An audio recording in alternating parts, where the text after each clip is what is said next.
With pools of blood all over a rural diner, 911 emergency services get a call. Jake Collins asks for help to be sent to the Fat Bottom Bistro off Route 9G because his friend Nancy has been injured. We go back to the previous day, when a young girl named Nancy Osborne peed in a random field and took a pregnancy test. After realizing that the results were not to her liking, she dumped the test stick and drove away. She meets her friend Tabitha to break the news that she's pregnant and admits not knowing who the father is. Nancy hasn't decided what to do yet and hasn't even told her dad. Shortly after, she drives to the diner where she works as a manager. Her engine starts smoking, so she leaves her car parked on the road and walks instead. That's when she runs into her coworker, Bobby, riding a bicycle. She takes over his bicycle, and they ride to work together.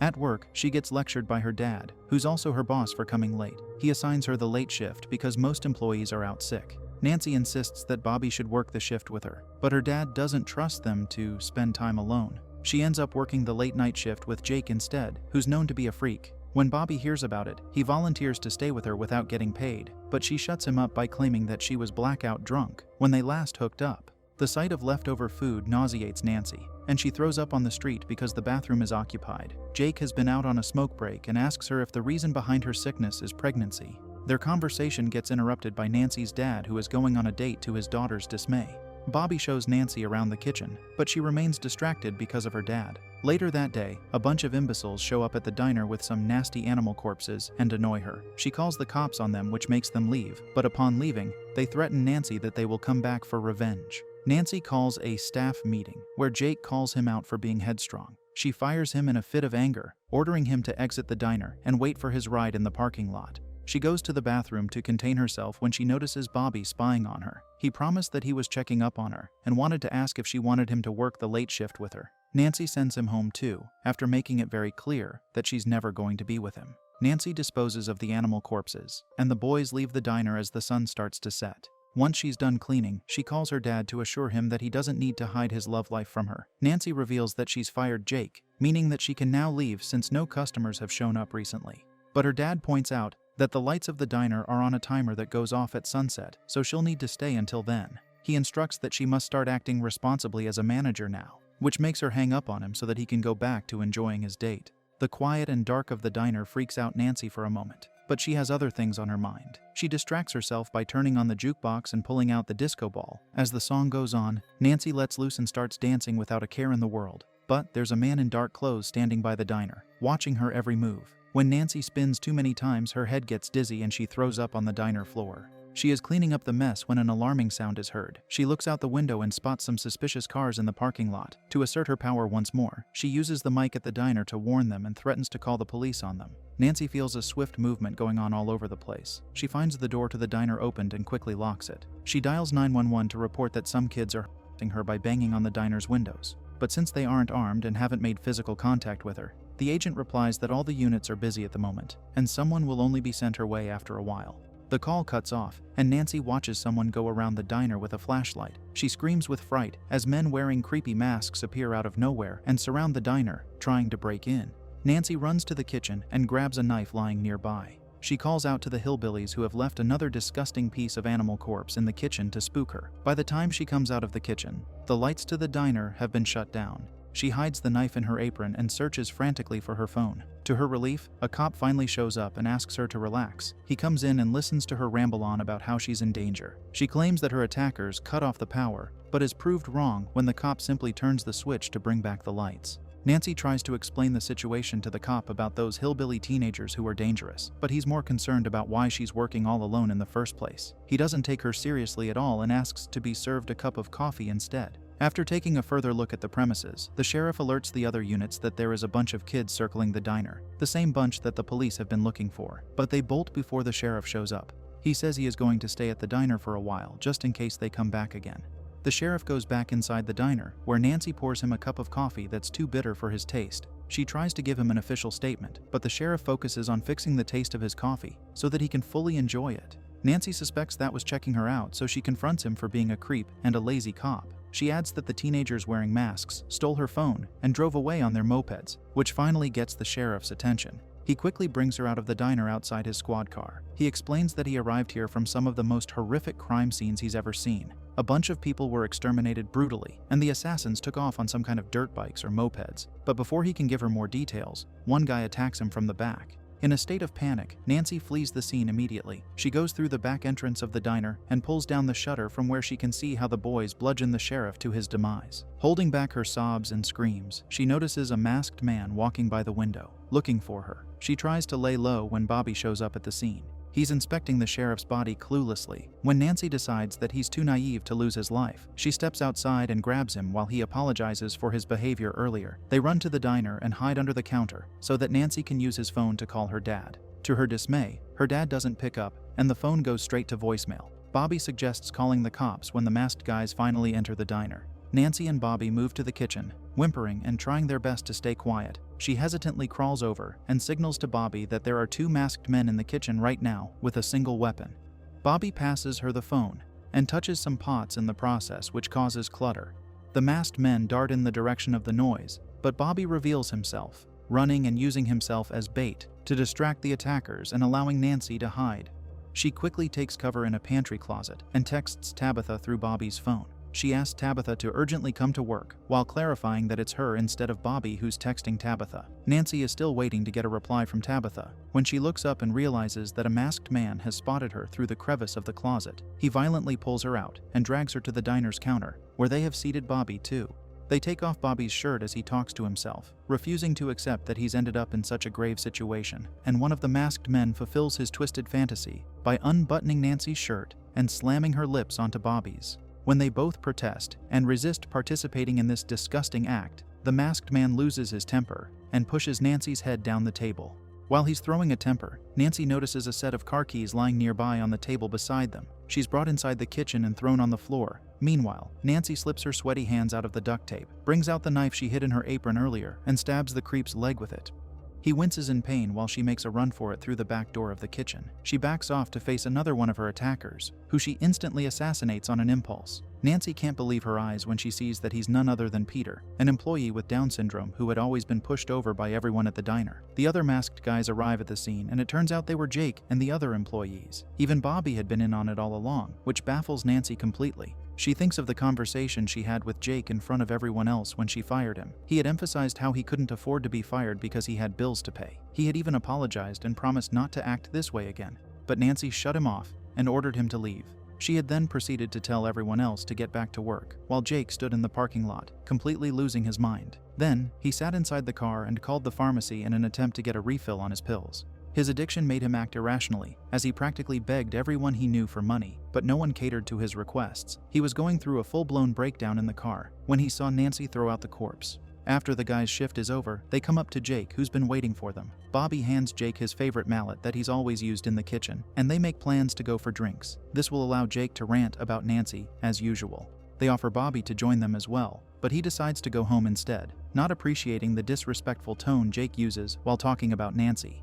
Jake goes to a shady location to buy medicines even though he has no money on him. He promises to pay the dealer next time and finally gets his pills. As he gets high, he goes on and on about how antidotes are helpful for someone like him who's experienced a lot of trauma in his life. He reminds Peter of the day they both came home and found their mother deceased on the floor. He remembers the way their mom raised them and made them feel whole, while he blabbers on about how poor the diner will perform without him cooking his special sandwiches. He always knew that he'd eventually help run the diner, continuing to make delicious food using his mama's recipes until now. He claims that he always intended to talk to Nancy's dad about getting a promotion, but never got the right chance to share his plans for the diner. This turns into an aggressive complaining session about how easily Nancy dismissed him despite all the work he's put in at the diner. Unlike her, who just got handed down the manager position, he's jealous and unstable as he notices the teens drinking and goofing around by a bonfire. He makes Peter pull over and starts talking to the guys, offering them to smoke crack with him. They pass up on the offer and laugh at him for being such a loser.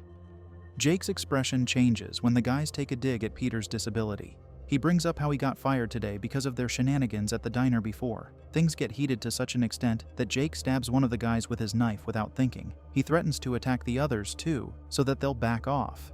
Struggling to hold on to his sanity, Jake shouts at the guys to get down on their knees while pointing a gun at them. The guy who got stabbed gasps for air as he bleeds out while Jake hands the gun to Peter, telling him to shoot if any of the guys move. Jake bends down and finishes off his first victim by stabbing him multiple times, letting out his anger. Then, he goes back to the parked car and turns up the radio to block out the teenager's screams. He brings his mallet with him this time, and commands 2 of his hostages to dance to the song he just put on the radio. When they fail to comply with his messed up demands, he pressurizes Peter to shoot the 3rd hostage, even though he doesn't want to. Peter chickens out, so Jake takes the gun from him and pulls the trigger himself, but the bullet doesn't release. Seeing this, the teenage guys run away, except one who falls into Jake's hand and gets strangled to his demise.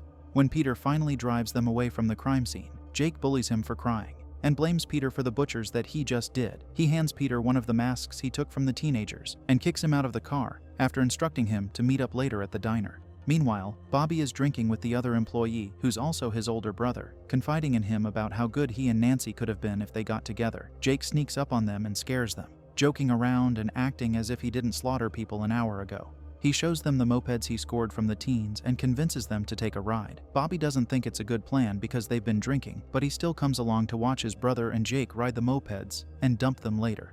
On the other hand, Peter has run to the diner, and it was him moving around that spooked Nancy in the first place. However, he didn't come inside the diner because his hands and clothes were stained with blood.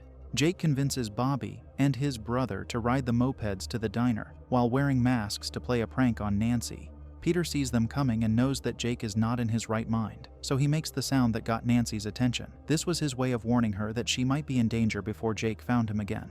Peter tells Jake that he doesn't want to be a part of this scheme anymore, but he keeps forcing him to play along. They slam the walls of the diner, which terrifies Nancy, and she hides. Bobby takes off his mask, concerned that this prank has gone too far. He points out that Nancy is calling the cops, but Jake argues that she's faking it and continues to scare Nancy mercilessly. Bobby announces that he's backing out of this stupid joke, but the sheriff shows up at the diner before they can leave. Jake and others hide in the storeroom while the sheriff checks the premises. Jake comes up with a plan that he executes by guiding Bobby's older brother, Coop, to take the mopeds to the side of the diner and wait for his signal. Jake also sends Peter with Coop, and because he's determined not to lose, he goes ahead and ends the life of the sheriff too. Bobby, Coop, and Peter all watch him act unhinged and chase Nancy. That's when Bobby decides to act straight and starts inspecting the sheriff's corpse with his mask off when Nancy walks up to him. Coop confronts Jake about slaughtering a cop, which instigates him into reminding Coop that he's in trouble too, as his fingerprints are all over everything. So at this point, if Jake goes down, Coop and Peter go down with him. This is why Coop and Peter rounded up Nancy and Bobby and brought them to the front side of the diner, where Jake committed his heinous, perverted acts with them.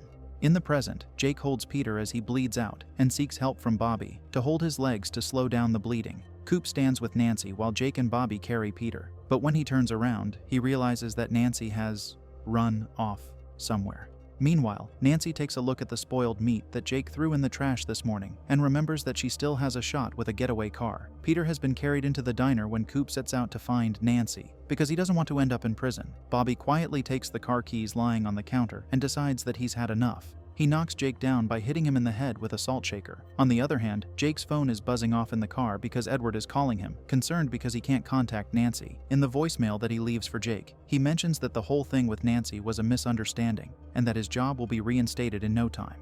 Coop comes after Nancy, but she shoves him, which results in him falling right on the burning grill and scorching his face and hands. Nancy further hits him with a chair and runs away. At the same time, Jake emerges from the front of the diner after finishing off Bobby with his kitchen knife. Nancy hides under the diner seats while Jake puts on the jukebox and the disco ball, preying on her fear. Nancy glances at Bobby bleeding out, moving his hand slightly to hand her the keys so that she can still rescue herself. She crawls slowly towards Bobby, while Jake struggles to turn the loud music off when Tabitha cluelessly walks inside the diner. She runs out of the diner as soon as she sees Bobby's lifeless body, and that's when Jake sees Nancy too. She dashes down into the dark basement, and Jake decides to pursue her instead of Tabitha. As the sun begins to rise, Nancy runs for her life, making it out of the diner, only for Jake to catch up to her on the door and stab her in the back. He takes her back inside the diner, leans down, and stabs her twice, leaving the knife in. As Jake drives away in his car, he reports the slaughters and throws his phone out of the window. What he doesn't know is that Nancy was smart enough to use the spoiled meat to her advantage by wrapping it around her body, under clothes, to cushion the blows and stabs he directed toward her.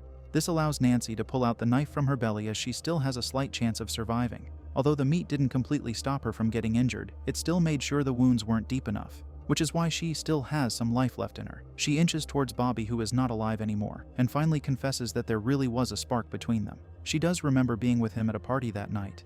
On that note, she gets a hold of the keys that Bobby sacrificed his life for.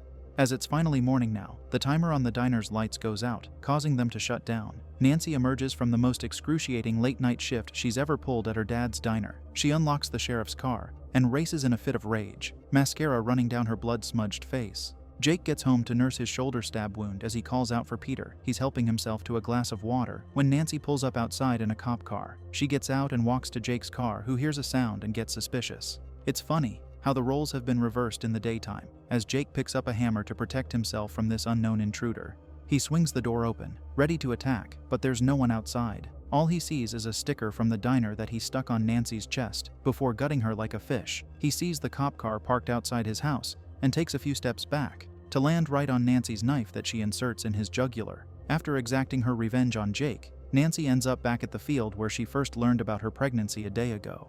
Her last conversation with Tabitha plays in her mind. She had admitted to feeling like she was living someone else's life, with how everything had always been planned for her. She felt stuck while everyone else was doing their thing, and her dad was starting to move on in life. She'd felt like a failure for going to community college, working the job of a manager at the Fat Bottom Bistro, and getting knocked up. She didn't see a point in living even then, and kept thinking of her mom who had her at the same age she is now.